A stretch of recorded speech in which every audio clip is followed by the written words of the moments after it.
Thank you, Chair Durbin. Thank you, Senator Leahy. And now Senator Graham. Thank you, Judge. Again, congratulations. I want to talk to you a little bit about family and faith. What faith are you, by the way? Senator, I am Protestant, Okay.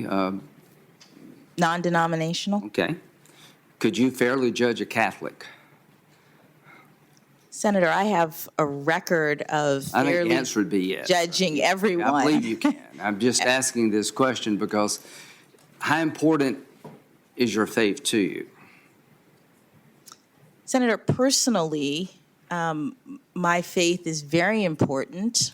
But as you know, there's no religious test in the Constitution under Article 6, and There will be none with me.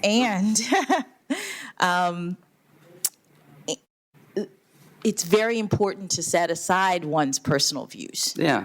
about things I- in the role of a judge. I couldn't agree with you more, and I believe you can. Do you attend church regularly?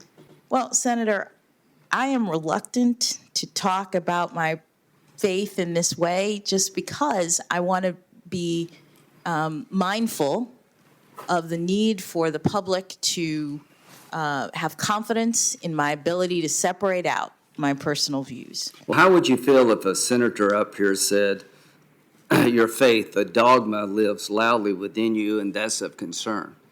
How would you feel if somebody up here on our side said, you know, you attend church too much for me, or your faith is a little bit different to me, and they would suggest that it would affect your decision? Would you find that offensive? Senator, I'm You're reluctant to talk about it because it's uncomfortable. Just imagine what would happen if people on late night television called you an effing nut, speaking in tongues because you practiced the Catholic faith in a way they couldn't relate to or found uncomfortable. So, Judge, you should be proud of your faith. I am convinced that whatever faith you have and how often you go to church, it will not affect your ability to be fair. And I just hope going in the future that we all can accept that, and that Judge Barrett, I thought, was treated very, very poorly. When you sign on to a brief, does it not become your argument? My question is very simple. Do you support the idea, did you support then the idea that indefinite detention of an enemy combatant is unlawful? respectfully, Senator, when you are an attorney and you have clients who come to you, whether they pay or not, you represent their positions before the court. In your nomination, did you notice that people from the left were pretty much cheering you on?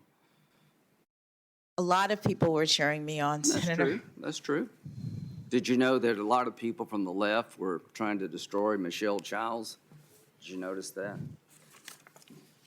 Senator, a lot of people were supporting various people for this nomination. So you wouldn't say that you're an activist, Judge? I would not say that. Okay. So we'll have 20 minutes more later on, but here's what I would say. That every group that wants to pack the court, that believes this court is a bunch of right-wing nuts that are going to destroy America, that consider the Constitution trash, all wanted you picked. And this is all I can say, is the fact that so many of these left-wing radical groups that would destroy the law as we know it declared war on Michelle Childs and supported you is problematic for me. Thank you. On the issue of Guantanamo, there are currently 39 Guantanamo detainees remaining. The annual budget for Guantanamo is $540 million per year, which means each of these detainees is being held at the expense of $12 or $13 million per year. If they would be incarcerated at Florence, Colorado, the Supermax prison, federal prison, the amount would be dramatically less.